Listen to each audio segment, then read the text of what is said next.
हर साल लाखों लोग झारखंड के युवा जो है बाहर बेरोजगार पलायन कर रहे हैं। लेकिन हमारे सीएम सर जो हैं आज हमारे युवाओं को वो दूध बेचने का कार्य दे रहे हैं, वो मुर्गी फार्म खोलने का कार्य दे रहे हैं। उनकी जब चुनाव थी तो वो 50 दावे किए, लेकिन एक दावे पे वो खर्रा नहीं उतरे हैं। नमस्कार, आप देख रहे हैं दृष्टि न्यूज़ और मैं हूं आपके साथ गौरी रानी। आंदोलनकारियों के सरकार कहने वाले हेमंत सोरेन मुख्यमंत्री तो बन गए, लेकिन उनके सरकार के 2 साल हो चुके हैं। लेकिन अब आप तस्वीर देखेंगे कि राजधानी रांची का मोरहाबादी मैदान हर दिन आंदोलनकारियों से भरा रहता है। कभी सहायक पुलिसकर्मी हो, कभी पारा शिक्षक हो, या फिर नियुक्तियों की मांग को लेकर बेरोजगार युवा हो।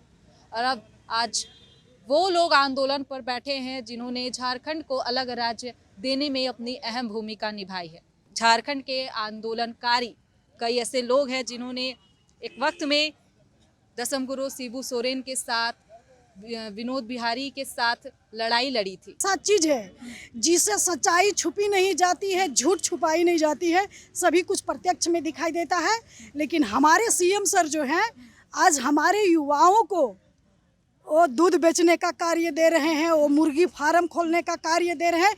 लेकिन वो एक बार भी नहीं बोलते हैं कि जितने भी झारखंड का लोकल युवाएं हैं उनको हम गवर्नमेंट सर्विस दें। उनकी जब चुनाव थी तो वो 50 दावे किए, लेकिन एक दावे पे वो खर्रा नहीं उतरे हैं।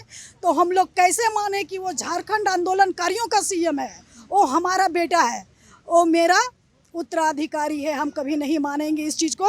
खोलना है या बकरी पालन करना है, इसका हम लोग भरपूर विरोध करेंगे। बाहर वाले यहाँ से हर एक पद लेके जा रहे हैं, दरोगा बन रहे, एसपी बन रहे, यहाँ पे डॉक्टर बन रहे। क्या हमारी किस्मत इतनी खराब है कि मेरे युवाएं बकरी पालन करेगा? इसका हम लोग भरपूर विरोध करेंगे और हम लोग सड़क से लेकर सदन तक इसका विरोध करेंगे। और हेमंत सोरेन जी को अपना निर्णय बदलना पड़ेगा, क्योंकि अगर वो लोकल सीएम बने हैं तो भाई हम इन भी यहाँ कर लोकल मूलवासी और आदिवासी, अब हम इन सब पर एकता हो गलक है।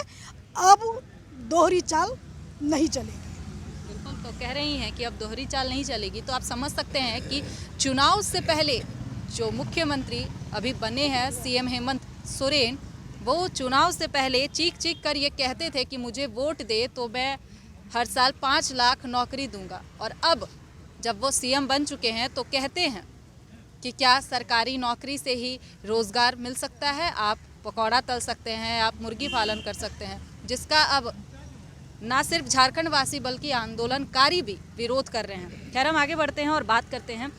बताएं, क्या आज आप लोग 2 दिवसीय आंदोलन पर बैठे हुए हैं, अपनी मांग को लेकर क्यों लगता है कि झारखंड के आंदोलनकारियों को मान सम्मान नहीं मिल पा रहा? तो झारखंड की सूरत हाल बदलेगी, लेकिन झारखंड अलग होने के 21 सालों के बाद जो नज़ारा दिख रहा है वो बहुत ही भयावह है। कहीं पर भी कोई बदलाव नहीं है। सरकारी दफ्तरों में जो भ्रष्टाचार के जो जिस तरह से आलम थे आज भी वही है। थानेदार और थानों में जो पुलिस दबंगई का जो माहौल था अब भी वही है। और बड़े थोक के भाव में आज भी देश के दूसरे राज्यों की मंडियों में झारखंडी लड़कियां बिकती हैं बाज़ार में।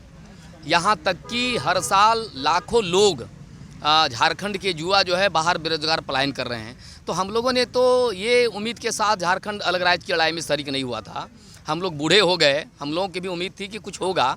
अभी झारखंड आंदोलनकारियों की शिनाख्त करने वाली जो काम है, पहचान करने वाला काम, वो भी अधूरा है। कब तक होगा ये हम लोग का तो ये बड़ा सवाल है कि आप आंदोलनकारियों को ही पहचान नहीं दे पाए तो उनको मान सम्मान और उनको पेंशन और नियोजन का जो सवाल है वो कहाँ से देंगे? आजम अहमद जी भी हैं, इनसे भी जानने की कोशिश करेंगे कि आप लोग आंदोलन पर बैठे हैं, वही आंदोलनकारी जिन्होंने झारखंड को अलग राज्य देने में काफ़ी जद्दोजहद की, लड़ाई लड़ी, जेल गए, लेकिन आज स्थिति ऐसी है कि आप लोगों को धरने पर बैठना पड़ रहा है अपने ही बेटे के खिलाफ, अपने ही सरकार के खिलाफ। मैं आज मांग कर रहा हूं झारखंड आंदोलनकारी संघर्ष मोर्चा की ओर से कि ये बेवकूफ़ जो मुख्यमंत्री बन के हम लोग को उल्लू बना रहे हैं, और मेरी घोषणाओं से जब बंदी होता था झारखंड और खनिज संपदा को हम जो उठाने के लिए हम लोग नहीं देते थे, उस समय हमारे घरों में आ जाते थे और हमें गिरफ्तार कर लिया जाता था। उस समय तो सब आईबी सीआईडी साहब जानते थे कि आजम मोहम्मद का घर कहाँ है, किस्कू जी का घर कहाँ है, प्रेम मित्तल जी का घर कहाँ है। और आज बोल रहा है कि आप फार्म भरो।